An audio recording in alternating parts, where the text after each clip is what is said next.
Hello friends, how you all. Welcome back to my channel empire, जहां हम बात करते हैं स्पिरिचुअलिटी की। सो फ्रेंड्स, आज हम बात करने वाले हैं शिव और शक्ति की। ये टॉपिक आज मैंने क्यों सिलेक्ट किया, क्योंकि बहुत सारे मेल्स मेरे पास आ रहे थे। ऐसे बहुत सारे लोग थे जो ये जानना चाहते थे कि ट्विन फ्लेम्स और स्टार सीड्स कौन होते हैं। तो ट्विन फ्लेम्स को लेके बहुत सारे भ्रम लोगों में इन दिनों फैले हुए हैं। कुछ लोगों ने उसको बिजनेस बना लिया है, हर अफेयर को वो ट्विन फ्लेम जर्नी बोल देते हैं, but it's not like that. वो पूरी जर्नी बिल्कुल तपस्या की जर्नी होती है, और हर एक नॉर्मल जो कपल होता है वो ट्विन फ्लेम कपल नहीं होता, और हर एक जर्नी ट्विन फ्लेम जर्नी नहीं होती है। तो ये जो क्लैरिटी है ये मैं देना चाहती थी। जो स्टार सीड्स होते हैं वो तो ह्यूमन फॉर्म में दुनिया में आते ही इसलिए हैं क्योंकि उन्हें दुनिया में कुछ इन्वेंट करना होता है। न्यू एरा की सेटअप में उन्हें हेल्प करनी होती है, कुछ न्यू एवोल्यूशन लाना होता है, और फिर फाइनली वो स्पिरिचुअली एनलाइटेंड होकर गॉड में ही मर्ज हो जाते हैं। तो उनकी लाइफ जो होती है वो पूरी तरह से शिव के अकॉर्डिंग या शक्ति के अकॉर्डिंग चलती है। और जो ट्विन फ्लेम्स होते हैं उनमें तो तब तक जो मैस्कुलिन पार्टनर है और फेमिनिन पार्टनर है उनकी यूनियन हो ही नहीं सकती अनटिल एंड अनलेस उनका जो मैस्कुलिन साइड है और फेमिनिन साइड है वो बैलेंस्ड हो कम्प्लीटली। तो उन्हें अपने आप के बेस्ट वर्जन में आना पड़ता है, दोनों पार्टनर्स को अपने हायर कॉन्शियसनेस में आना पड़ता है, और तब उनका रीयूनियन होता है और उनकी पूरी लाइफ शिव और शक्ति के अकॉर्डिंग ही चलती है। ट्विन फ्लेम्स को शिव और शक्ति का अंश कहा जाता है। वैसे तो हम सभी भगवान के ही बच्चे हैं, गॉड के ही बच्चे हैं, डिवाइन के ही बच्चे हैं, बट ट्विन फ्लेम्स जो होता है उनकी लाइफ स्पेसिफिकली पूरी तरह से जिस तरह से शिव और शक्ति की लाइफ जर्नी चली थी, बिल्कुल उसी तरह से ट्विन फ्लेम्स की भी लाइफ जर्नी चलती है। लेकिन सिर्फ स्टार सीड्स और ट्विन फ्लेम्स ही क्यों, हम सब भगवान के बच्चे हैं और हम सब के लिए ही बहुत ही इम्पॉर्टेंट है शिव और शक्ति को जानना, उनकी एनर्जीज़ को जानना। अगर हम लाइफ के सही मायने जानना चाहते हैं तो, अगर हम लाइफ को सही मायने में जीना चाहते हैं तो, और अगर हम एनर्जी साइकिल को समझना चाहते हैं तो वीडियो के फर्स्ट पार्ट में हम बात करेंगे शिव तत्व की, सेकंड पार्ट में हम बात करेंगे शक्ति की, और थर्ड पार्ट में हम बात करेंगे twin flames and star seeds की। So let's start with understanding Shiva. Shiv 3 states में व्याप्त हैं। फर्स्ट इज़ सगुन। सगुन मतलब जो हर जगह प्रेजेंट है, हर जगह व्याप्त है, यानी कि पूरी धरती के कण कण में, पूरे यूनिवर्स के हर एटम में, पूरे कॉस्मॉस के हर कण कण में, हर एटम में, हर सेल में शिव का वास है। वो सर्वव्यापी है, वो हर जगह प्रेजेंट है। बिल्कुल इसी तरीके से हम जो ह्यूमन बीइंग्स हैं इस मटेरियल वर्ल्ड में, इस 3D वर्ल्ड में, हमें यहाँ पर अपने सर्वाइवल के लिए बहुत सारे मटेरियल एस्पेक्ट्स गेन करने की ज़रूरत पड़ती है। हम काम करते हैं अपने और अपनी फैमिली की नीड्स को फुलफ़िल करने के लिए, यहाँ पे सरवाइव करने के लिए, और बहुत इम्पॉर्टेंट है क्योंकि ये हमारी रिस्पॉन्सिबिलिटी है, यही हमें काम दिया गया है कि इस दुनिया में रहकर हम इसको सीखें इसके बारे में। But it's also very important कि हम वर्ल्डली एस्पेक्ट्स के बारे में भी काम करें, अपनी क्रिएटिविटी से सबके लिए कुछ कर सकें और अपना प्रेजेंस जो है वो हर जगह शो कर सकें। सेकेंड स्टेट है निर्गुण, विच इज़ एनर्जी। तो जो शिव है वो एनर्जेटिकली सर्वव्यापी हैं, बट पर्टिकुलरली शिव जी की कोई भी इमेज जो है रियलिटी में किसी ने नहीं देखी। सिर्फ जो उनकी पर्सनालिटी के सिम्बॉलिक्स हैं उन्हीं को असेंबल करके एक इमेज उनके बारे में फॉर्म की गई है जो हम सभी जानते हैं, जिसको हम सभी देखते हैं। तो ये जो है ये रिप्रेजेंट करता है कि बिल्कुल इसी तरीके से जो ह्यूमन बीइंग्स हैं उनको भी भूलना नहीं चाहिए कि वो भी सिर्फ एनर्जीज़ हैं, सिर्फ एक सोल हैं, और वो जो भी हैं उनके आसपास भी जो कुछ भी है सब एनर्जी है। और ये बात उनको हमेशा याद रखनी चाहिए, और हर दूसरे पर्सन को in the form of soul अगर वो देखेंगे तो उन्हें किसी से कोई रिसेंटमेंट्स नहीं रह जाएंगी, क्योंकि हर सोल अपनी एक जर्नी करके आ रही है और उसी के बेसिस पे उनकी जो धारणाएं हैं, उनके बिलीफ सिस्टम्स हैं, उनका बिहेवियर है, उनका थॉट प्रोसेस है, वो सब चलता है। थर्ड स्टेट जो है वो है सगुन प्लस निर्गुण, यानी कि जो फिज़िकल फॉर्म में प्रेजेंट नहीं है बट एनर्जेटिकली वो हर जगह व्याप्त है। पूरे यूनिवर्स में, पूरे कॉस्मॉस में इन द फॉर्म ऑफ एनर्जी। तो शिव इसमें यही रिप्रेजेंट करते हैं कि जो ह्यूमन बीइंग्स होते हैं, हमें भी अपना मटेरियल एस्पेक्ट जो दिया गया है इस दुनिया में, वो सब एंजॉय करना चाहिए, लाइफ को अच्छे से जीना चाहिए, सब कुछ करना चाहिए अपने सर्वाइवल के लिए, अपनी फैमिली की नीड्स फुलफ़िल करने के लिए। बट हमें ये नहीं भूलना चाहिए कि हम सब एक सोल हैं, और अपने कर्मास फुलफ़िल के बाद थोड़ा सा डिटैच हो जाना बहुत इम्पॉर्टेंट होता है। डिटैचमेंट का मतलब ये नहीं होता कि आप अपने अपनों की केयर नहीं करेंगे, उनको प्यार नहीं करेंगे, उनकी ज़रूरतों का ध्यान नहीं रखेंगे, बल्कि डिटैचमेंट का मतलब ये होता है कि एक बार आपने अपना कर्म कम्प्लीटली कर दिया, अपना बेस्ट दे दिया किसी काम में, अपने फैमिली को, अपने लोगों को, या अपने किसी भी एस्पेक्ट को, उसके बाद आप गॉड को सरेंडर कर दीजिए। हर समय आपका जो स्टेट ऑफ माइंड है वो ऐसा नहीं होना चाहिए कि आपने अपना बेस्ट दे दिया, उसके बाद भी आप उसे कंट्रोल करने में लगे हुए हैं, उसके बाद भी आपको चिंता ही खाई जा रही है, ये चीज़ ऐसे नहीं हो रही है जैसे मैंने चाहा था, वो चीज़ वैसे नहीं हुई जैसे मैंने एक्सपेक्ट किया है, तो क्या होगा। जब ये चीज़ें आप कंट्रोल ही नहीं कर सकते तो इसके लिए हर समय वरीड रहने का क्या मतलब है। तो it's very important to save your energies. एक बार आपने अपना बेस्ट दे दिया, उसके बाद आप अपनी एनर्जीज़ को सेव करके रखिए, गॉड को सरेंडर करिए, थोड़ा सा ऑब्जर्व करिए कि कैसे चीज़ें फ़्लो कर रही हैं, लाइफ को समझने की कोशिश कीजिए, एनालाइज़ करिए कि जहाँ पे आपकी एक्सपेक्टेशंस फुलफ़िल नहीं हो रही हैं या चीज़ें आपके अकॉर्डिंगली नहीं चल रही हैं, वो क्यों नहीं चल रही हैं, और फिर आप अपना फिर से बेस्ट देने की कोशिश करिए। बट चीज़ों को कंट्रोल करने की कोशिश मत करिए, उनसे थोड़े से डिटैच रहिए। डिटैचमेंट का मतलब यही है कि आपका स्टेट ऑफ माइंड हर समय चिंताओं से घिरा ना रहे। अब बात करते हैं शिव जी के आसन के बारे में, जो कि टाइगर की स्किन है। ये सिंबलाइज़ करता है उनकी ग्राउंडेडनेस को। उनको पता है कि जब वो धरती पर हैं तो उनकी बेसिक नीड्स जो हैं वो फुलफ़िल होंगी ही होंगी जब वो उसके लिए एफ़र्ट करेंगे। तो उनको पता है कि हर चीज़ जो है वो एनर्जी है, तो इसके लिए कोई ईगो भी नहीं है उनको। और ये भी बहुत इम्पॉर्टेंट है कि वो ग्राउंडेड रहें, क्योंकि हर चीज़ यहाँ पे नष्ट हो जाने वाली है। तो इसके लिए ना तो अहंकार और ना ही जो डर है वो किसी काम आने वाला है। तो जो टाइगर होता है वो लस्ट के सिंबल के रूप में भी जाना जाता है। तो जो शिव जी का आसन है, टाइगर की स्किन, वो ये भी सिंबलाइज़ करता है कि शिव जी जो हैं उन्होंने लस्ट को कॉन्क्यर किया था, लस्ट से जीते थे। और हर ह्यूमन बीइंग में ये स्ट्रेंथ होती है कि वो अपनी लस्ट से जीत कर अपनी एनर्जीज़ को सही डायरेक्शन में सही तरीके से फोकस करके यूज़ करे। शिव जी की बात हो और स्नेक्स का जिक्र ना हो, ऐसा तो पॉसिबल ही नहीं। और ये इम्पॉर्टेंट भी है क्योंकि जो स्नेक्स हैं ये हमें बहुत ही ज़रूरी बातें सिखाते हैं। जो कॉइल्ड स्नेक्स होते हैं वो रिप्रेजेंट करते हैं कुंडलिनी, जो कि तब जागृत होती है जब हमारे सभी चक्रास हील और बैलेंस हो जाते हैं।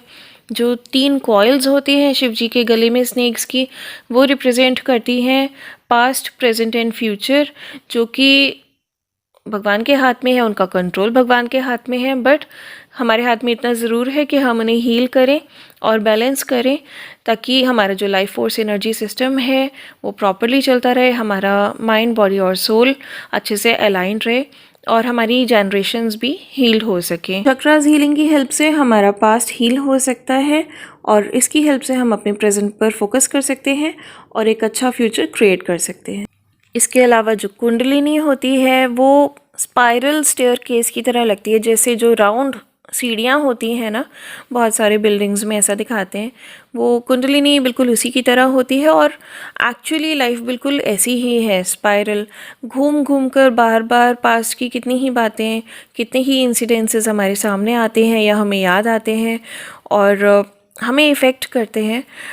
इन सब से ऊपर उठकर जब तक हम अपने प्रेजेंट को और अपना जो भी करंट सिचुएशन है उसको पीसफुल नहीं बना लेते और फ्यूचर के लिए एक स्ट्रॉन्ग बेस नहीं क्रिएट कर लेते, अच्छे फ्यूचर के लिए कोई पर्पस लेकर नहीं चलते, तो लाइफ में और लाइफ के बाद भी ये जो स्पाइरल स्टेयरकेस जो है ये चलता रहता है, गोल गोल घूमता रहता है और हम बार बार इसी समय चक्र में घूमते रहते हैं जब तक कि हम अपने अंदर ही एक समुद्र मंथन नहीं कर लेते, अपने पॉजिटिव और नेगेटिव ट्रेड्स में डिफ्रेंशिएट नहीं कर लेते और अपने आप पर वर्क करके खुद को हील नहीं कर लेते, अपनी सोच और समझ और कर्मों का आत्ममंथन नहीं कर लेते, पॉजिटिविटी का अमृत नहीं अचीव कर लेते, तब तक हम एनलाइटेंड सोल्स यानी कि जागृत आत्मा नहीं बन सकते।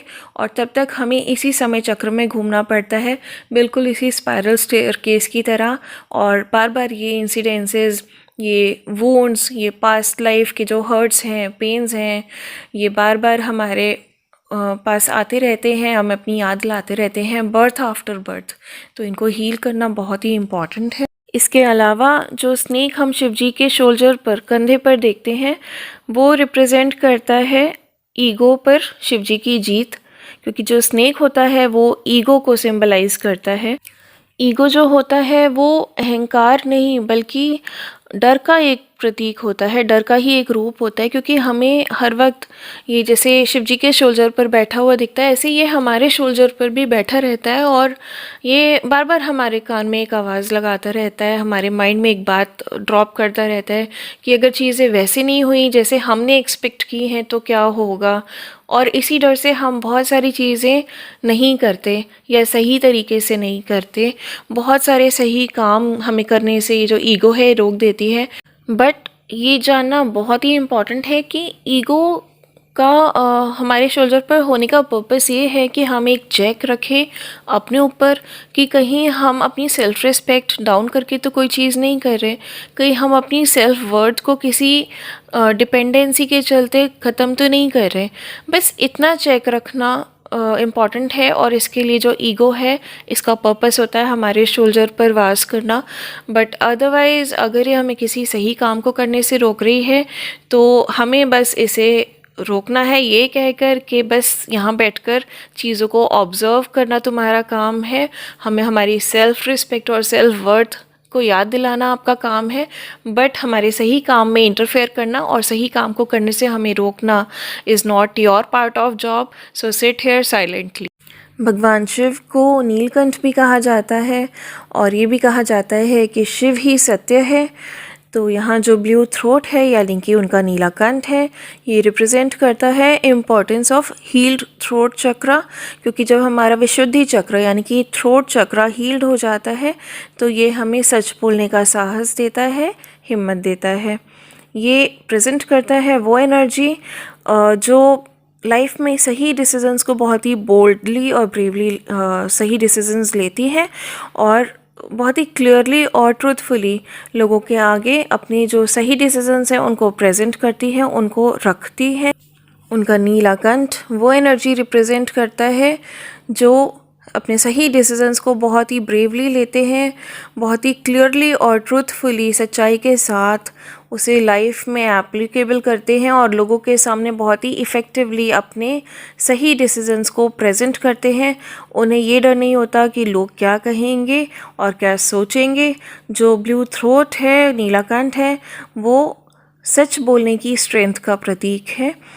जो ब्लू थ्रोट है यानी कि नीलाकंठ है, ये हिम्मत का भी प्रतीक है, ये स्ट्रेंथ दिखाता है।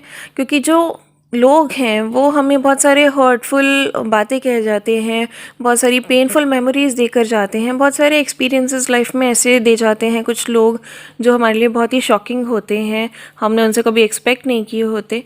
ये जो लोग होते हैं ये अपनी ज़बरदस्ती की इंटरफेरेंस से और अपनी नेगेटिविटी से हमें ऐसा फील करवा देते हैं कई बार कि हमें लगता है कि इनके बीच में रहना is like just drinking poison. हमें ऐसा लगता है जहर की तरह कि हमें ये जहर ज़बरदस्ती पीना पड़ रहा है इनकी नेगेटिविटी को झेल कर और इनके ज़बरदस्ती के इंटरफेरेंस की वजह से। बट जब शिवजी ने अपने कंठ में जो जहर है, पॉइजन है, उसको होल्ड किया तो ये सिंबलाइज़ करता है कि चाहे नेगेटिविटीज़ आपको कितना भी इफ़ेक्ट करें, कितनी भी वर्स्ट मैनर में इफ़ेक्ट करें, तब भी आपको ना तो इन्हें स्वेलो करना है और अपनी बॉडी में इफ़ेक्ट नहीं होने देना, और ना ही आपको इनको अपने दिमाग को कंट्रोल करने देना है, अपने दिमाग पर चढ़ने नहीं देना इस जहर को। आपके अंदर हमेशा इतनी स्ट्रेंथ होनी चाहिए जिससे कि आप ये जो जहर है अपने अंदर ही कंट्रोल करके रखें, अपने कंठ में कंट्रोल करके रखें और इसे अपने शब्दों में भी बाहर निकाल कर दुनिया में स्प्रेड ना करें, फैलाए नहीं। अब बात करते हैं शिव जी के त्रिनेत्र की, यानी कि थर्ड आई। जो थर्ड आई है ये रिवील करती है इम्पोर्टेंस ऑफ हीलिंग थर्ड आई चक्रा। ये जो थर्ड आई चक्रा होता है ये हमें हेल्प करता है डिफ्रेंशिएट करने में कि इल्यूजनरी वर्ल्ड जो हम जिसमें हम रहते हैं इसमें और जो 5D वर्ल्ड है यानी कि मोक्ष है या गॉड में मर्जिंग है उसके बीच में डिफरेंस क्या है। ये हमें हेल्प करता है हमारी इंट्यूशन को स्ट्रॉन्ग बनाने में और हमें अलाउ करता है कि हम हायर डायमेंशन से, हायर रेल्म से और डिवाइन से कनेक्ट हो पाएँ, उनके मैसेजेस को समझ पाएँ और अपनी इंट्यूशंस पर बिलीव कर पाएँ। यह हमें हेल्प करता है कि हम अपने जो पास्ट में जो कुछ भी हुआ उसको एनालाइज कर पाएँ, अपने प्रेजेंट पर वर्क कर पाएँ और एक वंडरफुल फ्यूचर अपने लिए क्रिएट कर पाएँ, अपनी जनरेशन्स के लिए क्रिएट कर पाएँ। जब जो थर्ड आई है ये ओपन होती है तो हम क्लेयरवॉयंट हो जाते हैं। क्लेयरवॉयंस होता है कि यानी हमें एनर्जीज समझ आने लगती हैं, हम दूरदर्शी हो जाते हैं, हमें समझ आने लगता है कि जिस तरीके से एनर्जीज फ्लो कर रही हैं आगे आने वाले टाइम में चीज़ें किस तरीके से प्लेस होंगी। और जब हमें इससे रिलेटेड कोई भी हम क्वेश्चन डिवाइन से करते हैं या एंजल से करते हैं तो उसके जो आंसर्स होते हैं वो भी हमें किसी न किसी फॉर्म में दिखने लगते हैं, in the form of some picture और in the form of some message, और किसी भी तरीके से वो जो जवाब है हमें दिखाई देने लगता है। और जो थर्ड आई होती है ये जब ओपन होती है तो हम ऑराज को भी ऑब्जर्व करने लगते हैं। बहुत सारे लोग जो होते हैं वो ऑराज को देखने लगते हैं खुली आंखों से, और इसके बाद ही हम जो स्पिरिट्स हैं और एंजल्स हैं इनसे कम्युनिकेट कर पाते हैं और out of the body experiences gain कर पाते हैं, क्योंकि 3D वर्ल्ड में इस ह्यूमन फॉर्म में रहते हुए ये सब एक्सपीरियंसेस लेना ऑलमोस्ट इम्पॉसिबल होता है अनटिल एंड अनलेस हमारा थर्ड आई जो है वो ओपन है। और थर्ड आई ओपन करने के लिए इम्पॉर्टेंट होता है कि हम इसको हील करें और बैलेंस करें। और जब हम अपने थर्ड आई चक्रा को हील कर लेते हैं और बैलेंस कर लेते हैं तो फिर हम लाइफ को एक बड़े नज़रिए से, एक बड़े पर्सपेक्टिव से देख पाते हैं, एक ब्रॉड विजन से देख पाते हैं और हमें मोस्टली हमारे सभी क्वेश्चंस के आंसर्स डिवाइन के थ्रू डायरेक्टली मिल जाते हैं। थर्ड आई चक्रा जब हम हील करते हैं इट रिप्रेजेंट्स एन एनर्जी के अब हम इतने स्ट्रेंथ में हैं, हमारा विजन इतना ब्रॉड है, हमारा पर्सपेक्टिव इतना बड़ा है कि हम अपनी इंटेलिजेंस से बिहेव करेंगे इसके आगे, not as per our memories कि भाई पास्ट में ऐसा हुआ था तो आज भी हमारे साथ ऐसा होगा, कल भी हमारे साथ ऐसा हो सकता है। तब हम इन सब चीज़ों से डील नहीं करते, इन सब बेसिस पर हम अपना काम नहीं करते। हम अपना काम करते हैं कि सही क्या है और इंटेलिजेंटली हम अपना हर काम करते हैं बेस्ड ऑन आवर इंटेलिजेंस के कब किस वक्त क्या चीज़ किस तरीके से करना इज़ इंटेलिजेंस, जिससे कि सभी का बेनिफिट हो। वो जो क्षमता आती है वो थर्ड आई चक्रा को हील करने से, बैलेंस करने से आती है। अब बात करते हैं भगवान शिव द्वारा धारण की गई मुंडमाला की। तो ये जो मुंडमाला होती है ये दो चीज़ें रिप्रेजेंट करती हैं। फर्स्ट ये है कि ये रिप्रेजेंट करती है कि फ़िज़िकल डेथ जो है वो इनएविटेबल है, उसे कोई टाल नहीं सकता, पर जो आत्मा है वो कभी नहीं मरती, आत्मा सदैव अमर रहती है। सेकंड जो ये रिप्रेजेंट करता है कि जो भी थॉट्स हैं, हमारी सोच है, हमारे पैटर्न्स हैं, हमारे इमोशंस की क्वालिटी है, हमारी नॉलेज है, हमारे कर्मास हैं, और ये सभी चीज़ें जो भी हम लाइफ में परसीव करते हैं ये कहीं वेस्ट नहीं जाती, ये सारी ट्रांसफ़र होती हैं फ्रॉम बर्थ टू बर्थ। और हमारे सभी लाइफ टाइम्स में ये जो चीज़ें हम लाइफ में सीखते हैं ये ट्रांसफ़र होती रहती हैं, ये मेमोरीज़ ट्रांसफ़र होती रहती हैं।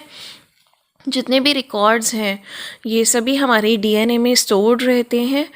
बहुत बार हम छोटे बच्चों को देखते हैं जो अपना टैलेंट शोकेस कर रहे होते हैं कहीं, और उनकी इंटेलिजेंस को देखकर हम बहुत ही अमेज्ड हो जाते हैं, इंस्पायर्ड हो जाते हैं कि भाई इतना छोटा बच्चा है, इतनी कम एज में ये कैसे इतना ट्रेंड है, कैसे इतना अच्छा डांस कर रहा है, या इतना अच्छा गा रहा है, इतना अच्छा एक्ट कर रहा है, या कैसे ये इतना क्रिएटिव है, इतना अच्छा स्केच ये कैसे बना लेता है, इतना स्पिरिचुअल कैसे है, इतनी नॉलेज इसको कैसे है, या इतना अच्छा ये स्पीच कैसे देता है, और भी बहुत सारी क्रिएटिविटीज़।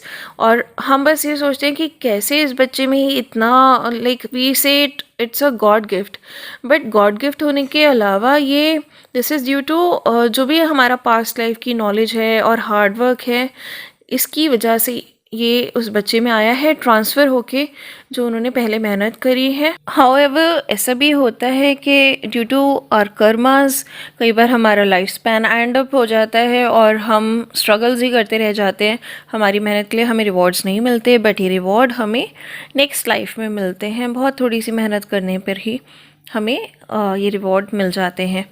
और इसलिए कहते हैं कि कोई भी सीखी हुई चीज़ कभी भी वेस्ट नहीं जाती, कोई भी स्किल आपकी कभी वेस्ट नहीं जाती। आपकी क्रिएटिविटीज़ और पैशंस भी पास्ट लाइफ से कनेक्टेड होते हैं इन अ मेजर वे। हाउएवर कुछ क्वालिटीज़ हमें हेरिडिटी की वजह से भी आती हैं और कुछ हमारे न्यू क्रिएटिविटीज़ भी होती हैं हमें। कई बार हम देखते हैं कि किसी पर्सन को बहुत ही जल्दी लाइफ में सक्सेस मिल गया, उसको बहुत कम स्ट्रगल करनी पड़ी, या कभी कभी ऐसा होता है कि कोई बेबी बहुत ही रॉयल फैमिली या बहुत ही रिच फैमिली में बॉर्न होता है और हम लोग सिंपली कह देते हैं कि देखो कितना सिक्योर्ड लक लेकर आया है, इसको कोई प्रॉब्लम नहीं होने वाली है लाइफ टाइम तक, उसकी जनरेशन्स को भी दिक्कत नहीं होने वाली है। But we just don't know कि वो कितने अच्छे काम करके आया है पिछली लाइफ्स में, और हो सकता है उसे तब अपने अच्छे कर्मों का रिवॉर्ड नहीं मिला हो, उनका लाइफ स्पैन एंड हो गया हो, या उनकी वो वाली लाइफ कर्मास की वजह से स्ट्रगल में बीत गई हो, बट उन्होंने अच्छे काम करने नहीं छोड़े हो डिटैचमेंट की स्थिति के साथ, कि उन्हें कोई इच्छा भी नहीं रही हो रिवॉर्ड की, फिर भी वो मेहनत करते रहे हो और अब उन्हें इस जन्म में रिवॉर्ड मिल रहा है आते ही आते। और हम क्या करते हैं, सिर्फ जजमेंट, जेलेसी, गॉसिपिंग, एनवियस हो जाते हैं। That's not fair. आप ये भी तो देखिए कि वो पर्सन जिसको अब रिवॉर्ड्स मिल रहे हैं, उन रिवॉर्ड्स की मेंटेनेंस के लिए भी अभी भी उनको अपनी प्रेजेंट लाइफ में बहुत ही अच्छे कर्मास करने पड़ेंगे, तभी वो रिवॉर्ड्स उनके पास मेंटेन रह पाएंगे। अब कई बार क्या होता है कि हम किसी बहुत ही टफ़ बैकग्राउंड के पर्सन को लाइफ में बहुत ही ज़्यादा सक्सेसफुल देखते हैं, जैसे कि बहुत ही ज़्यादा ख़राब स्थिति से कुछ बच्चे निकल के आते हैं और बड़े बड़े पोस्ट पे वो आज काम कर रहे हैं या बहुत ही सक्सेसफुल हैं लाइफ में। ये उनका हार्ड वर्क है ऑफ कोर्स, बट उनके पास्ट लाइफ का भी हार्ड वर्क है।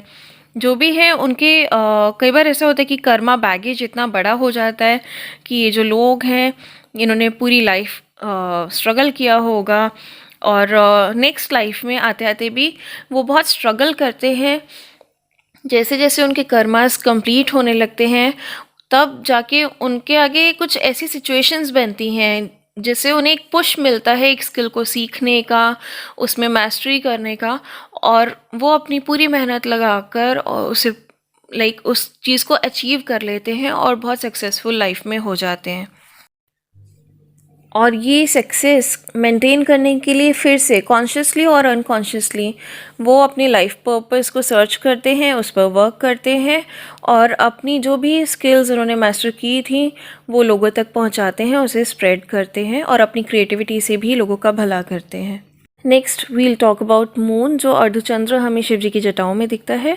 वो सिंबलाइज करता है कि जिस तरह के ऐसे मून के फेजेस चेंज होते रहते हैं, कभी वो बहुत थोड़ा सा हमें दिखता है, फिर बढ़ते बढ़ते बढ़ते वो फुल मून हो जाता है, फिर उसके बाद वो घटना स्टार्ट करता है और घटते घटते घटते अमावस आ जाती है। और इस तरह से मून के जो फेजेस हैं वो चेंज होते रहते हैं हमेशा।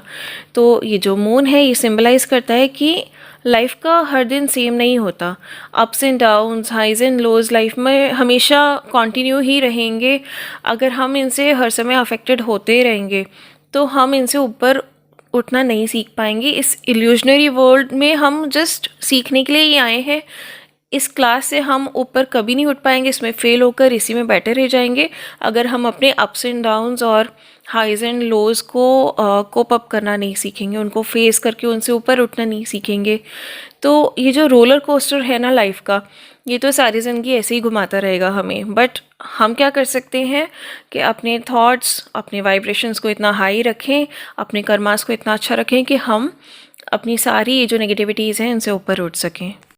एक और चीज़ जो मून रिप्रेजेंट करता है इस बिंदु चक्र, जिसके बारे में बहुत सारे लोग नहीं जानते हैं। इनफैक्ट मैंने भी अपने चक्रास हीलिंग सीरीज़ में इसको इंक्लूड नहीं किया था क्योंकि प्रीडोमिनेंटली 7 चक्रास ही हैं जो लोग हील करना चाहते हैं।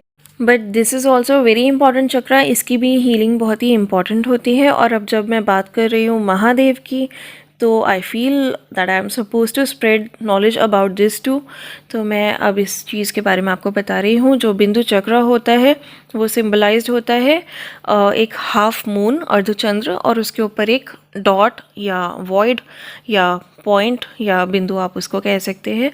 और ये जो लोकेटेड होता है, ये इसकी लोकेशन है अपने हमारे थर्ड आई के बैक साइड में, at the back of our head. और ये जो चक्र है ये गॉड के साथ, डिवाइन के साथ हमारी मर्जिंग को अलाउ करता है। इसका मंत्र होता है ओम शिवोहम। तो जब हम बोलते हैं शिवोहम, दैट मीन्स कि हम ही शिव हैं और इसी के साथ हम डिवाइन में, शिव में मर्ज हो जाते हैं। ये कैसे होता है? ये ऐसे होता है कि नॉर्मली हम लोगों की बातों को दिल पर लेते हैं और जो हमारे पास्ट लाइफ के वोन्स होते हैं, हर्ट्स होते हैं, पेन्स होते हैं, ख़राब एक्सपीरियंसेस होते हैं, उनको अपने दिल दिमाग में भर लेते हैं। बट जब हमारी सोल जो है वो शिव तत्व में मर्ज हो जाती है, उनमें मिल जाती है, तो ये नेगेटिविटीज़ हम पर काम नहीं करती, क्योंकि तब हम शिव जैसे हो जाते हैं, जो है भी और नहीं भी, जो एनर्जेटिकली प्रेजेंट है लेकिन फिज़िकली वो विजिबल नहीं है।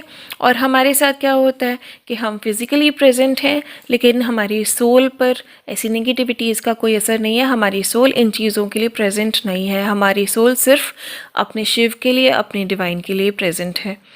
तो ये जो है सारी नेगेटिविटीज़, सारे हर्ट, सारे वुंड, सारे पेन्स जब हमारे पास आते हैं तो आर पार चले जाते हैं, इनका हम पर कोई असर नहीं होता। और दैट सिम्बलाइजेस कि हम ही शिव हैं। And that is the purpose of this mantra Om Shivoham. हम ही शिव हैं। ये मंत्रा इसीलिए बनाया गया ताकि हम नेगेटिविटी से बचे रहें और गॉड को सरेंडर करें। बिंदु चक्र का फंक्शन क्या होता है हमारी बॉडी में? ये गॉड के साथ तो हमारी मर्जिंग कराता ही है, अलाउ करता ही है, बट ये जो हमारी बॉडी में अमृत होता है उसको डायरेक्ट करता है। हमारी बॉडी में अमृत अवेलेबल होता है ऑलरेडी बिंदु चक्र के एरिया में, और इसमें से एक एक ड्रॉप हमारी बॉडी में हर वक्त गिरती रहती है। रूट चक्र पे आके ये ड्रॉपलेट डिमिनिश हो जाती है, ख़त्म हो जाती है, और ये लाइफ टाइम ये सिलसिला चलता रहता है, ये प्रोसेस चलता रहता है। और जिस टाइम ये अमृत हमारी बॉडी में फिनिश हो जाता है, then we are not alive. वहाँ पे हमारी सांसें ख़त्म हो जाती हैं इन अ नेचुरल वे, जिसे हम नेचुरल डेथ बोलते हैं। जब हम इसे हील कर लेते हैं, इसे बैलेंस कर लेते हैं, तो ये जो अमृत की ड्रॉपलेट्स हमारे थ्रोट के पीछे पीछे गिरती रहती हैं फ्रॉम बिंदु चक्र टू रूट चक्र, इसका हम टेस्ट ऑब्जर्व कर सकते हैं और इसका प्लेजर हम ले सकते हैं। होता क्या है कि जो योगीज़ होते हैं और साधुज़ होते हैं वो कुछ यौगिक मुद्राज भी ऐसी डेवलप करते हैं, जैसे कि खेचरी मुद्रा होती है इसमें, जिसमें कि टंग को इतना बड़ा कर लेते हैं वो लोग, थोड़ा स्ट्रेच कर करके ऑन डेली बेसिस, कि जो टंग होती है उसकी लेंथ बढ़ जाती है। और जो ये साधुज़ वगैरह होते हैं ये टंग को अपने थ्रोट के अंदर ही अंदर इस तरह से फोल्ड करते हैं कि वो जो अमृत है वो होल्ड हो जाए, वो रूट चक्र तक गिर के डिमिनिश ना हो, ख़त्म ना हो। और इस तरीके से ये अपने अमृत को सेव करते हैं, और जब जब इनको ज़रूरत होती है तब तब ये उसका टेस्ट ले सकते हैं और इसको ग्रहण करते हैं। और दिस इज़ द रीज़न कि ये सालों साल बिना कुछ खाए पिए भी बहुत सारे साधु सन्यासी सालों साल जीवित रहते हैं, और बिना किसी डिस्टरबेंस के उनकी योग साधना चलती रहती है। नेक्स्ट हम बात करते हैं हाफ ओपन आइज़। जब शिव जी अपने ध्यान अवस्था में होते हैं तो उनकी आइज़ हाफ ओपन होती हैं, ऊपर की तरफ वो देख रहे होते हैं। एंड दिस रिप्रेजेंट्स शांभवी मुद्रा। शांभवी मुद्रा वो मुद्रा है जिससे कि हमारी थर्ड आई ओपनिंग फैसिलिटेट होती है। हमें बहुत हेल्प मिलती है शांभवी मुद्रा से अपनी थर्ड आई ओपन करने में और पीनियल ग्लैंड को एक्टिवेट करने में। और ये जो है थर्ड आई जैसे ही ओपन होती है तो एज आई टोल्ड यू कि हम कनेक्ट कर पाते हैं हायर रेल्म से, हायर डायमेंशन से। और ये जो ध्यान अवस्था है ये शो करता है इम्पॉर्टेंस कि मेडिटेशन कितना ज़रूरी है और हायर डायमेंशन से कनेक्ट होना कितना इम्पॉर्टेंट है अगर हमें लाइफ में आगे बढ़ना है और सक्सेस गेन करना है। हायर डायमेंशन से कनेक्ट होना इसलिए भी इम्पॉर्टेंट है ताकि हम समझ सकें कि हमें लाइफ में कैसे चलना है। ये जो क्रिएशन है ये तो एटर्नल साइक्लिक प्रोसेस है। ये क्रिएशन और ये एंडिंग्स ये सब होना है, इसका कोई अंत नहीं है, ना कोई शुरुआत है। ये साइकिल चलती ही रहेगी। लेकिन हमें अपनी जो ये लाइफ मिली है इसमें कैसे चीज़ें सीखनी है, कैसे लाइफ में आगे बढ़ना है, कैसे सक्सेस भी गेन करना है, कैसे फैमिली भी खुश रखनी है, कैसे अपना मटेरियलिस्टिक एस्पेक्ट भी अचीव करना है, कैसे अपने आप को डिटैच भी करना है और कैसे गॉड में मर्ज भी हो जाना है। ये जो है प्रोसेस ये बिल्कुल स्मूथली चलता रहे, इसके लिए बहुत इम्पॉर्टेंट है कि हम मेडिटेशन करें और हायर रेल्म से, हायर डायमेंशन से कनेक्ट हो सकें ताकि हमें उनकी गाइडेंस मिल सके। अब बात करते हैं शिव जी की जटाओं की। तो जटा जो है वो रिप्रेजेंट करती है फ़्लो ऑफ लाइफ, यानी कि हमें लाइफ के फ़्लो में ही बहना होगा और हम कभी भी लाइफ को कंट्रोल नहीं कर सकते, ये डिवाइन के हाथ में ही है। और प्लस जो शिव जी हैं वो उन्हें वायु तत्व भी कहा जाता है, जो कि हवा के फॉर्म में, वायु के फॉर्म में, एयर के फॉर्म में हर जगह प्रेजेंट रहते हैं, सर्वव्याप्त हैं और हम सब लिविंग बीइंग्स उन्हीं में सांस लेते हैं, उन्हीं में जीवित रहते हैं और उन्हीं में मिल जाते हैं। नेक्स्ट इज़ गंगा जी इन शिवाज जटा। तो शिव जी की जटा में जो हम गंगा जी को देखते हैं वो हम सब जानते हैं कि गंगा जी बहुत ही सेक्रेड रिवर हैं इंडिया की और हम उन्हें माँ की तरह पूजते हैं। बट ये हम नहीं जानते कि जो वाटर है वो रिप्रेजेंट करता है इमोशंस, और गंगा जी जो है शिव जी की जटा में इट रिप्रेजेंट्स कि इमोशंस जो है ना वो हमेशा बैलेंस में रहने चाहिए। जैसे कि शिव जी की जटाओं में वो बैलेंस स्टेट में है, एकदम से ओवरफ्लो नहीं कर रही हैं और रुकी भी नहीं हुई हैं। इस तरीके से जो हमारे इमोशंस हैं ये भी ना तो ओवरफ्लो होने चाहिए और ना ही सप्रेस्ड होने चाहिए, बिकॉज़ ये जो इमोशंस है ना इनको हमेशा ही बैलेंस में होना बहुत ही ज़्यादा इम्पॉर्टेंट है। ओवरफ्लो जब भी इमोशंस होंगे तो हम इनके साथ बह जाते हैं, हम डूब जाते हैं, और जैसे ही हम इन्हें रिस्ट्रिक्ट करते हैं या सप्रेस करने की कोशिश करते हैं तो ये मल्टीपल इम्बैलेंसेस कॉज कर देते हैं हमारी बॉडी में, फिज़िकली भी और इमोशनली भी, मेंटली भी। क्रिएटिव साइड भी हमारी हिंडर हो जाती है, सोशली और इवन फाइनेंशियली भी हम बहुत ज़्यादा सफ़र करते हैं अगर हम अपनी इमोशंस को रिस्ट्रिक्ट करने की कोशिश करते हैं। अब बात करेंगे बॉडी स्मियर्ड इन एशेस। जो शिव जी की बॉडी होती है पूरे पे उस पे ऐश लिपटा होता है। इट सिंबलाइजेस कि ये जो मटेरियलिस्टिक वर्ल्ड है या ये जितनी भी माया है ये सब इल्यूजन है, सब झूठ है, और जो अर्थ है that is like a school, और हम सब यहाँ लर्निंग प्रोसेस के लिए ही हैं। जब तक हम चीज़ें लर्न कर रहे होते हैं हम स्कूल में होते हैं, जब हम चीज़ें लर्न कर चुके होते हैं वी ग्रेजुएट फ्रॉम इट, और फिर हमारा एसेंशन होता है, हम इस समय चक्र से बाहर आ जाते हैं और डिवाइन में मर्ज हो जाते हैं। और डेथ जो है वो इनएविटेबल है, उसको कोई टाल नहीं सकता है क्योंकि वो इसी प्रोसेस का एक बहुत बड़ा पार्ट है। Next we'll talk about tripund. जो 3 तिलक वाली स्ट्रिप्स होती हैं शिव जी के फॉरहेड पर उसे कहते हैं त्रिपुंड।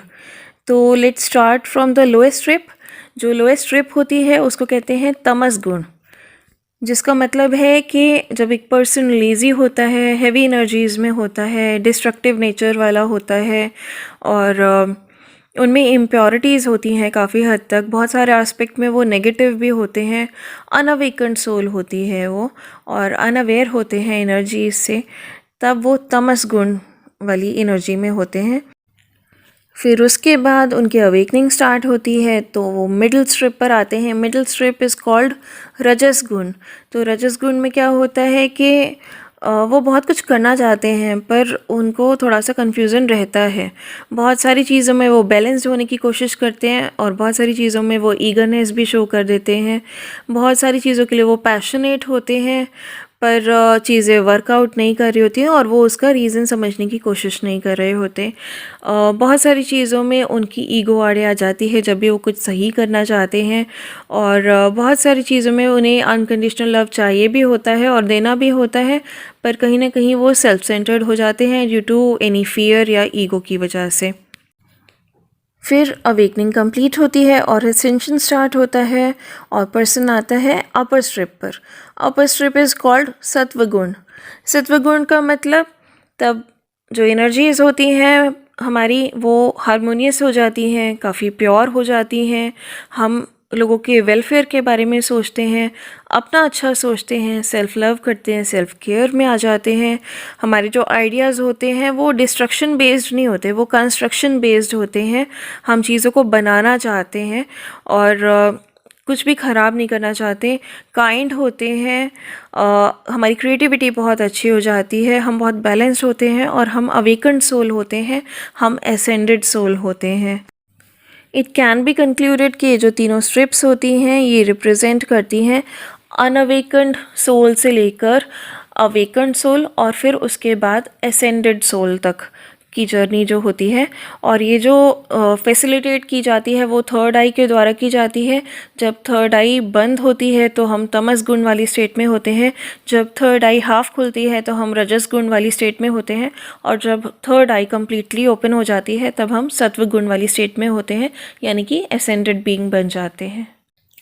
अब बात करते हैं रुद्राक्ष की। रुद्राक्ष रिप्रेजेंट करते हैं शिवजीज टीयर्स, उनके आंसू को रिप्रेजेंट करते हैं रुद्राक्ष। यानी कि जो लॉर्ड शिवा हैं, भगवान शिव हैं, महादेव हैं, वो इस धरती से सेपरेट नहीं है, अलग नहीं है। वो इस धरती के कण कण में विद्यमान है और हर एटम में, हर सेल में, हर कण में वो व्याप्त हैं। और जब भी यहाँ पर कोई दुखी होता है तो साथ में वो भी दुखी होते हैं, जब यहाँ पर लोग खुश होते हैं तो साथ में हमारे महादेव भी खुश होते हैं। और दिस शोज़ के Lord Shiva follows the cosmic laws. अब बात करते हैं भगवान शिव के डमरू की। तो ये जो डमरू की साउंड होती है, ध्वनि होती है, ये प्रणवमंद ध्वनि कहलाती है और ये रिप्रेजेंट करती है दो शब्द, ब्रह्म और ओम। और दोनों ही शब्द प्रेजेंट करते हैं आई एम, यानी कि मैं या स्वयं। तो जब हमने जान लिया कि हम क्या हैं, मैं कौन हूँ, तब हमें और कुछ जानने की ज़रूरत ही क्या रह जाती है। तब हमें पता चल जाता है कि हम उन्हीं डिवाइन का एक अंश हैं, उन्हीं का हिस्सा है, और तब हम उन्हीं की तरह अनकंडीशनल लव स्प्रेड करने लगते हैं, उन्हीं की तरह चीज़ों को देखने लगते हैं और सबसे काइंड रहते हैं, लोगों का अच्छा करते हैं और उन्हीं में मर्ज हो जाते हैं। Next we'll talk about Lord Shiva's trishul. तो जो 3 प्रॉन्ग्स होते हैं शिव जी के स्पेयर में, त्रिशूल में, वो रिप्रेजेंट करते हैं 3 फंडामेंटल पावर्स जिससे आप किसी भी नेगेटिविटी को किल कर सकते हैं। तो फर्स्ट इज़ इच्छा, यानी कि विल या विल पावर, एक बहुत ही स्ट्रॉन्ग डिज़ायर जैसे कि हम कोई चेंज क्रिएट करना चाहते हैं या लोगों की भलाई के लिए या समाज में बदलाव के लिए, दुनिया में बदलाव के लिए, किसी बेटरमेंट के लिए हम कुछ करना चाहते हैं, तो उसको हम कहते हैं विल। और सेकंड इज़ ज्ञान, यानी कि नॉलेज या विजडम, क्योंकि सिर्फ इच्छा होने से या विल होने से कुछ नहीं होता। जब भी हमें कोई बदलाव लाना है समाज में या दुनिया में, या किसी के लिए भी कुछ अच्छा करना है या अपने लिए ही कुछ अच्छा करना है, we need to have that knowledge. हमें उसका ज्ञान होने की ज़रूरत है, हमें बहुत सारा विजडम उसके बारे में गेन करना पड़ता है और यहीं पर हमें रुकना नहीं होता। थर्ड पार्ट होता है क्रिया, यानी कि एक्शन। विदाउट एक्शन जो विल और नॉलेज हमारी होती है वो कोई काम नहीं करती है, वो वेस्ट हो जाती है, क्योंकि आउटपुट ज़ीरो हो जाती है। जब भी हमें कोई काम अगर करना है तो उसके लिए एक्शन लेना बहुत इंपॉर्टेंट होता है। अगर हम सिर्फ इच्छा करके या नॉलेज लेके बैठ जाएंगे तो वो ऑब्वियसली वेस्ट हो जाएगी। विदाउट एक्शन उसका आउटपुट कुछ भी नहीं आएगा। और कोई भी जो एक्सक्यूज़ेस होते हैं ना, वो इस मोमेंट पर काम नहीं आते। आपको अपने कंफर्ट जोन से निकल कर रिजल्ट देखने के लिए you have to take action only. तो ये तीनों जो चीज़ें हैं एक दूसरे के बिना पॉसिबल नहीं होती हैं, एंड इन तीनों के समागम से, अगर ये तीनों चीज़ें आप कंबाइन कर लें तो you can kill any negativity in the world. Here I will give you my example because क्योंकि मेरी इच्छा है कि मैं समाज में एक बदलाव ला सकूं, नेगेटिविटीज़ को हटा सकूं, यहाँ से लोगों के थॉट पैटर्न्स को ठीक कर सकूं, लोगों के बिलीफ सिस्टम्स को चेंज कर सकूं और सोसाइटी की बेटरमेंट के लिए जो कुछ भी है वो कर सकूं। बट मेरी सिर्फ इच्छा से ही काम नहीं चलेगा, इसके लिए मुझे आपको बहुत सारी चीज़ें समझानी पड़ेंगी। उसके लिए I need to gain wisdom, I need to gain knowledge, और मैं आज भी नॉलेज गेन कर रही हूँ, मैंने पहले भी की है और मैं आगे भी करती रहूँगी, क्योंकि इतना अथाह ज्ञान है इस यूनिवर्स में कि ये तो लाइफ टाइम मैं गेन भी करूँगी तो भी पूरा नहीं मैं गेन कर सकती। बट जितना भी ज़रूरी है, आई होप जितना भी मेरा लाइफ पर्पस है वो सब मैं आपके लिए कर सकूँगी। और थर्डली, अगर मैं सिर्फ नॉलेज गेन कर लूँ या सिर्फ मेरी विल पावर हो लेकिन मैं इसके बारे में एक्शन नहीं लूँ, जो भी मैं आपको नॉलेज दे रही हूँ वो नहीं दूँ, ये जो वीडियोस बना रही हूँ वो नहीं बनाऊँ, तो फिर आउटपुट क्या है? ज़ीरो। फिर उस ज्ञान का कोई मतलब नहीं है। बिकॉज़ जिस तरह से बॉडी में जब ब्लड फ्लो रुक जाता है तो वो स्टेगनेंट हो जाता है, सड़ जाता है, ब्लॉकेजेस कॉज करता है, बीमारियां कॉज करता है। तो सिमिलरली जब किसी को कोई नॉलेज होती है और वो उसे आगे स्प्रेड नहीं करता ना, तो वो भी स्टेगनेंट हो जाती है और उसका कोई आउटपुट नहीं मिलता हमें, और वो ब्लॉकेजेस ही कॉज करती है, बीमारियां कॉज करती है। बीमारियां इन द सेंस कि सोसाइटी में वो नेगेटिविटीज़ बढ़ती ही रहेंगी जब लोगों को अवेयरनेस नहीं फैलेगी, लोगों को कुछ पता नहीं चलेगा, लोग अवेकन नहीं होंगे। तो ऐसी विल पावर या ऐसी नॉलेज का कोई फ़ायदा नहीं है अगर हम उसके बारे में एक्शन नहीं लेते, क्योंकि आउटपुट उसका फिर हमें कुछ नहीं मिलता। तो जब भी आप ऐसा सोचें कि आपको सोसाइटी के लिए कुछ करना है तो इट्स वेरी इम्पॉर्टेंट कि हम कोई एक्सक्यूज़ ना बनाएं, सिर्फ अपने काम पर फोकस करें, इच्छा को, ज्ञान को और क्रिया को कंबाइन करें, अपनी कंफर्ट जोन से बाहर आएं और तब हमें रिज़ल्ट मिलेंगे। अब बात करते हैं महादेव के कमंडल की। तो लॉर्ड शिवाज कमंडल सिंबलाइजेज अ बोल। इसका मतलब ये है कि जहाँ जहाँ हमें नॉलेज मिले, विजडम मिले, हमें उसे गेन कर लेना चाहिए। जैसे कि नेचर है, नेचर बहुत ही ग्रेट टीचर है। सारा विजडम हमें नेचर से मिलता है, पशु पक्षियों से मिलता है, फिशेस से मिलता है, झरनों से, नदियों से, पहाड़ों से, हर चीज़ से, धरती पे अवेलेबल हर चीज़ से हमें विजडम मिलता है। और जो पूरा एंटायर यूनिवर्स है, पूरा कॉस्मोस है, ये इट्स फुल ऑफ मिस्ट्रीज़। तो इतना अथाह ज्ञान है हमारे लिए कि हम पूरी लाइफ निकल जाए इसे समेटते हुए तब भी हमें पूरा नहीं वो गेन हम उसे कर सकते। लेकिन अपनी सेटिस्फेक्शन के लिए ज़रूर जो नॉलेज हम लेना चाहते हैं वो ज़रूर हमें गेन कर लेनी चाहिए, और हम जिस जिस से जहाँ जहाँ मिले हमें उनकी गुडनेस अमृत के रूप में ग्रहण कर लेनी चाहिए, उनकी पॉजिटिविटी विजडम के रूप में ग्रहण कर लेनी चाहिए, क्योंकि हर सोल में कोई ना कोई अच्छी क्वालिटी होती ही होती है। चाहे उनमें लाख बुराइयाँ हों लेकिन कोई एक अच्छाई आपको हर सोल में ज़रूर मिलेगी। तो चाहे कोई भी वो लिविंग बीइंग हो, प्लांट्स हो, ट्रीज़ हो, एनिमल्स हो, इंसान हो, फिशेज़ हो, बर्ड्स हो, कोई भी हो, कोई भी जो प्राकृतिक चीज़ें हैं उनमें भी आपको विजडम ज़रूर मिलेगा। और अर्थ जो है, एज आई सेड, स्कूल की तरह है, हम सब यहाँ लर्निंग प्रोसेस के लिए ही हैं और पूरी लाइफ हमें लर्निंग ही करनी है। तो कभी भी जो कमंडल है ना, उसको ऐसे फिल्ड मत रखिए कि अब मैंने इतना ज्ञान प्राप्त कर लिया कि अब इसमें एक बूंद भी मैं गेन कर ही नहीं सकता, इसमें अब कुछ भी ज्ञान जा ही नहीं सकता। इसको हमेशा थोड़ा सा खाली रखिए, इसमें इतना स्पेस रखिए कि जब जब आपको जो जो विजडम, जो जो गुडनेस, जो जो पॉजिटिविटी और जो जो ज्ञान आपको मिले, आप इसमें भरते जाइए और लाइफ में ज़्यादा से ज़्यादा विजडम अचीव करने की कोशिश करिए और उसको आगे स्प्रेड भी करिए। अब बात करते हैं शिव जी के कुंडल्स की। तो जो दो टाइप के कुंडल्स जनरली शिव जी की इमेजेस में रिप्रेजेंट होते हैं वो शो करते हैं शिव और शक्ति। शिव यानी कि मैस्कुलिन पार्ट एनर्जी का और शक्ति यानी कि एनर्जी का फेमिनिन पार्ट। यानी कि जो प्रिंसिपल ऑफ क्रिएशन है उसमें मैस्कुलिन और फेमिनिन दोनों ही इक्वली इम्पॉर्टेंट है। तो इसीलिए दुनिया में और सोसाइटी में जो मैस्कुलिन है और जो फेमिनिन है उनको हमेशा इक्वल अपॉर्चुनिटीज़ और इक्वल राइट्स देने चाहिए, इक्वल हक देना चाहिए, इक्वल रिस्पेक्ट देनी चाहिए। और ध्यान रखना चाहिए कि कोई भी उनमें से अनवर्दी ना फील करें। जो मेल है उन्हें भी नर्चरिंग आनी चाहिए और जो फीमेल है उन्हें भी इंडिपेंडेंट होकर फाइनेंस गेन करना आना चाहिए, ताकि टफ़ टाइम्स में दोनों एक दूसरे की मजबूती से हेल्प कर सकें, उन्हें किसी तीसरे पर डिपेंडेंट ना होना पड़े इन केस वो कभी भी टफ़ टाइम्स फेस कर रहे हैं तो।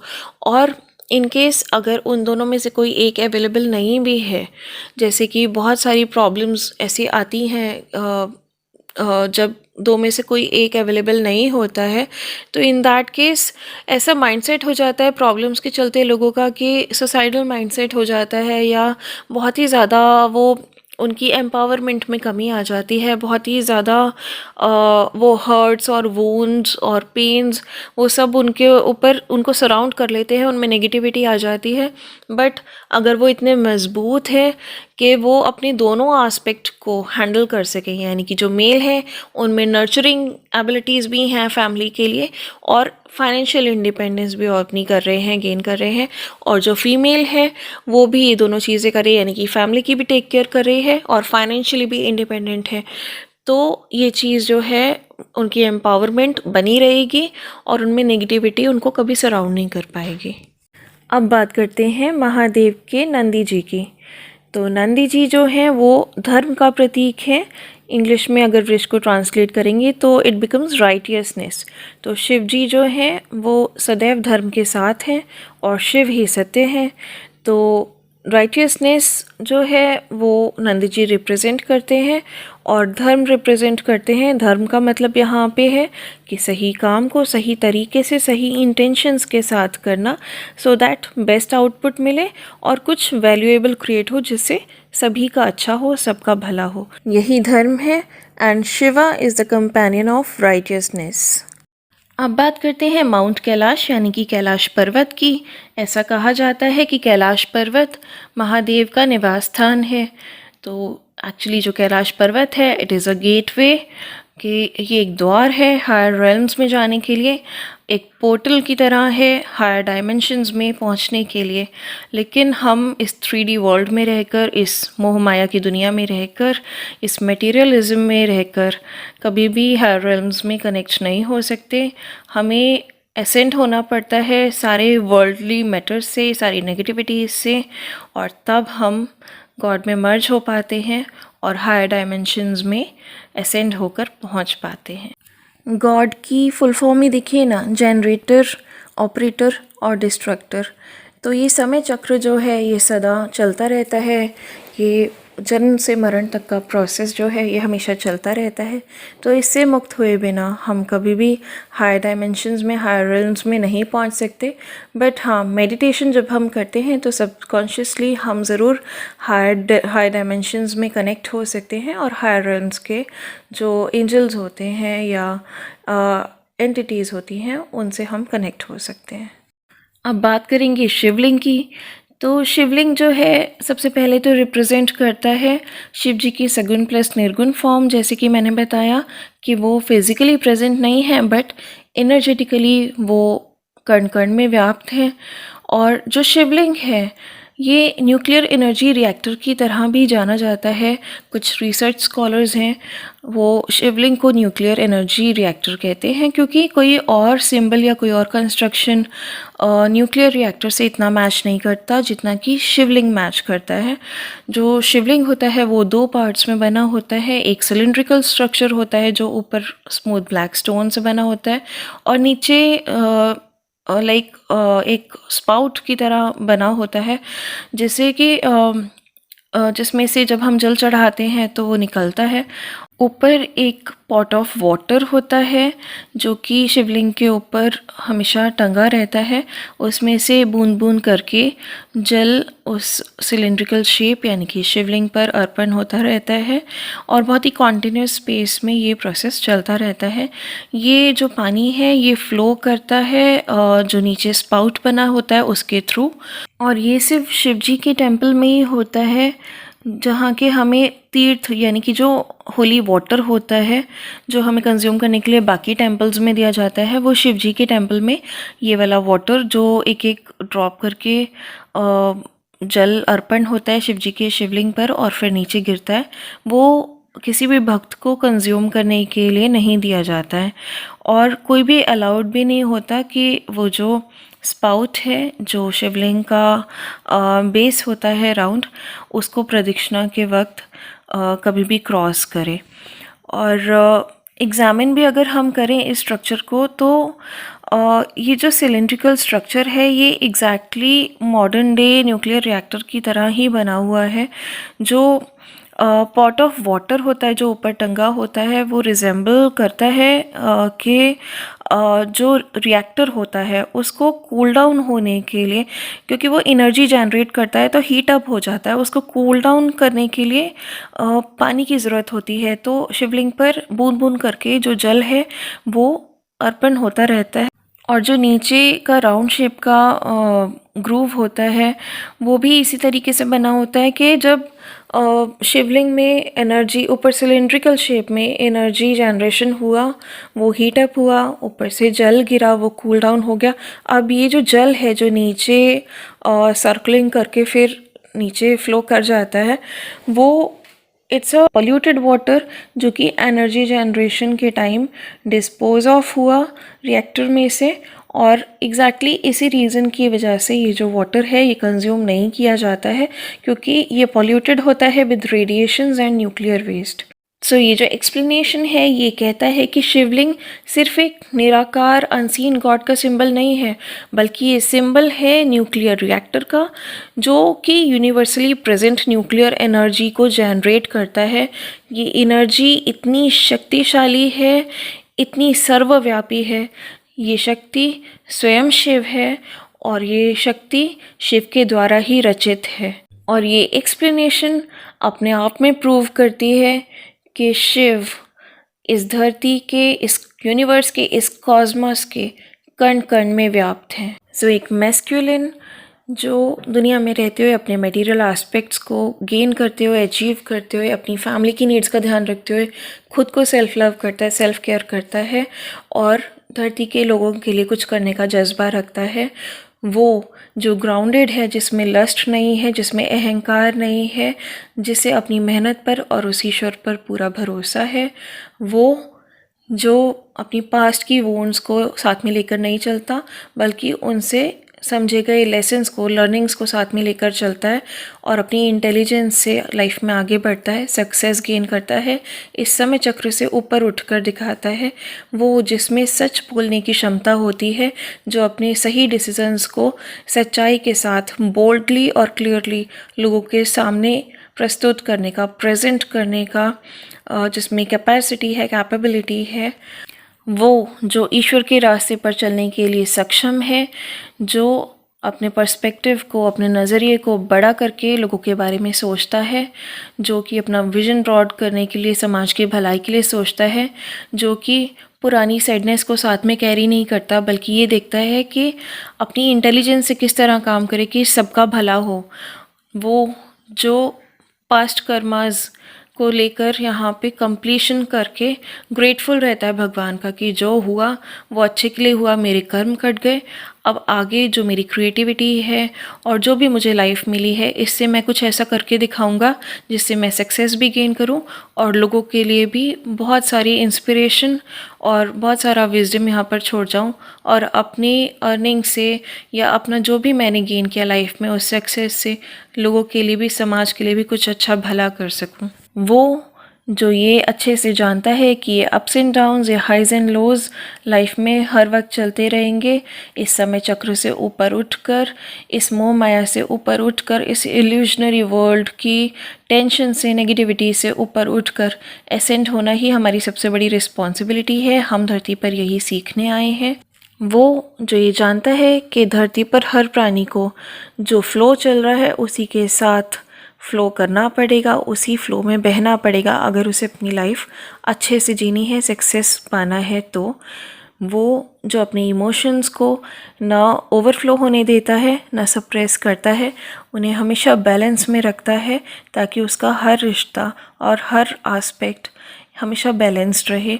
वो जो ये जानता है कि ये मोह माया है, ये मटेरियलिस्टिक वर्ल्ड है और हम सब एनर्जीज़ हैं, हम सब यहाँ लर्निंग प्रोसेस के लिए है, और फिर भी वो अपने सारे दायित्व पूरे करता है। वो जो कभी अनअवेकन्ड था, लेकिन धीरे धीरे उसमें अवेकनिंग आई और अब वो एसेंशियल प्रोसेस की तरफ है, जो कि ये जानता है कि उसे गॉड से कनेक्ट होना है, अपना भला करना है, सबका भला करना है। वो धरती पर किसी लाइफ पर्पस से आया है, किसी सोल मिशन की वजह से आया है।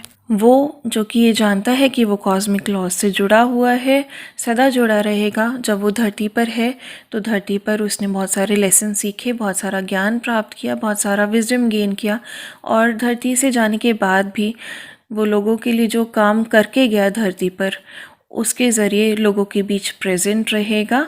तो इस तरीके से वो अपनी प्रेजेंस यहाँ पर सदा के लिए बना के रख सकता है।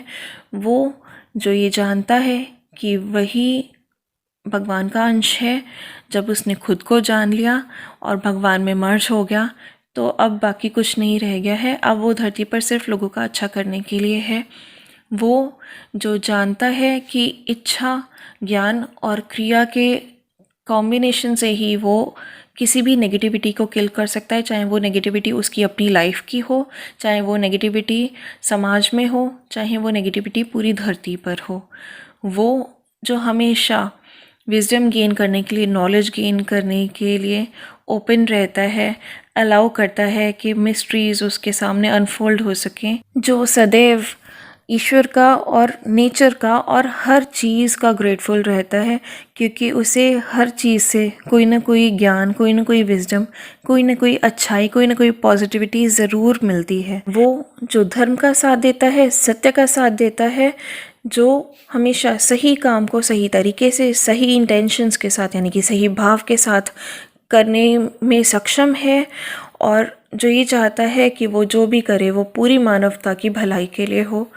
वो जो चीज़ों को सिर्फ कहानी की तरीके से नहीं, बल्कि उनके पीछे बसे लॉजिक को समझता है, उनसे जुड़े हुए मॉरल को समझता है, उनसे जुड़ी हुई क्या बेस्ट आउटपुट मिल सकती है उसे समझने की कोशिश करता है, उससे रिलेटेड ज्ञान प्राप्त करता है, जो एनर्जीज़ को समझता है, जो दूरदर्शिता को समझता है, जो बेस समझता है कि अगर कुछ एनर्जीज़ यहाँ पर काम कर रही हैं या कुछ साक्ष्य भगवान ने यहाँ पर हमारे सामने रखे तो वो क्यों रखे, जो इन चीज़ों को जानने की कोशिश करता है, उन्हें एग्ज़ामिन करने की नॉलेज रखता है, उन्हें समझने का और लोगों के सामने प्रेजेंट करने का जज्बा रखता है, हिम्मत रखता है। वो जो हर औरत को और हर आदमी को एक नज़र से देखता है, इक्वल रिस्पेक्ट देता है, इक्वल वर्थ देता है। वो जो ये जानता है कि इस धरती पर रहकर मोह माया से परे हटना कैसे होता है, डिटैच अपने आप को कैसे करना है। जब हम अपने कर्म भूमि में हैं तो हमें अपना बेस्ट देना है, और जब हम अपना कर्म कंप्लीट कर चुके हैं तो डिटैच होकर हमें कैसे चीज़ों को ऑब्जर्व करना है और धीरे धीरे धीरे डिवाइन में मर्ज हो जाना है। जो ईश्वर की तरह ही अनकंडीशनल लव में बिलीव करता है, जो मैस्कुलिन ये सारी बातें सीख जाता है, समझ जाता है, जो अवेकन्ड होता है, जो एसेंडेड होता है, वही मैस्कुलिन सही मायने में डिवाइन मैस्कुलिन है, सही मायने में वही शिव का अंश है। फ्रेंड्स, इस वीडियो में मैंने जो कुछ भी बताया है और इसके नेक्स्ट वीडियोस में मैं जो भी बताने वाली हूँ, ये मेरा अपना पर्सपेक्टिव है शिव और शक्ति को देखने का, और मुझे इसलिए इम्पॉर्टेंट लगता है ये वीडियोस शेयर करना क्योंकि कहीं ना कहीं अनअवेयरनेस जब अपना ये रूप दिखाती है कि हमारे सोसाइटी में और हमारे थॉट पैटर्न में, हमारे बिलीफ सिस्टम्स में इतना ज़्यादा प्रॉब्लम है, जो कि इतने डिजीज़ का और इतने सारे क्राइम्स का रूप ले बैठा है, तो इसको इरेडिकेट करने के लिए बहुत इम्पॉर्टेंट है अवेयरनेस को स्प्रेड करना।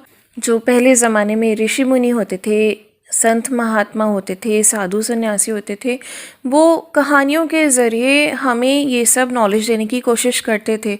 बट क्योंकि उस टाइम हम लोग एजुकेटेड इतने नहीं होते थे, इतने अवेयर नहीं थे हम, तो हम जो हैं वो सिर्फ उन्हीं कहानियों में अटक कर रह गए और हमने जो उसका मॉरल है वो समझा ही नहीं। और आज जब सोसाइटी इतनी ज़्यादा एजुकेटेड है, एडवांस्ड है, इतनी प्रोग्रेसिव है, तब भी आयरनी ये है कि हम आज तक ये नहीं समझ पाए कि वो जो कहानियाँ थी उनके पीछे लॉजिक क्या था, हमें क्या समझाना चाहते थे लोग। जो भी गॉड की जो भी आइडल्स हैं, मूर्तियाँ हैं, मंदिर हैं, साक्ष्य हैं, जितने भी प्रूफ्स हैं, वो तो भगवान ने हमारे सामने लाए ताकि हमें पता लगे कि वो इस धरती पर थे, वो इस धरती पर हैं और रहेंगे। बट वो इस धरती पर क्यों आए थे, वो हमें क्या सिखाना चाहते थे और क्या सिखाना चाहते हैं आज भी, ये हम आज भी जानने की कोशिश नहीं कर रहे।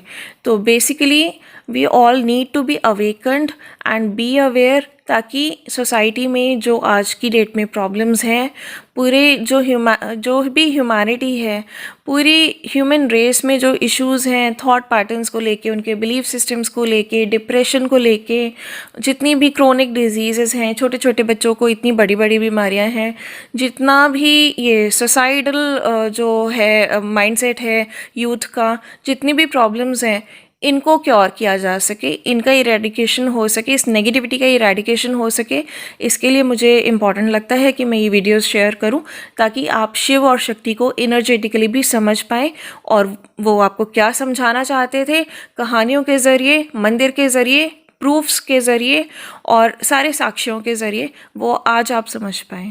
Thanks for watching the video. Stay safe, happy, positive and blessed always.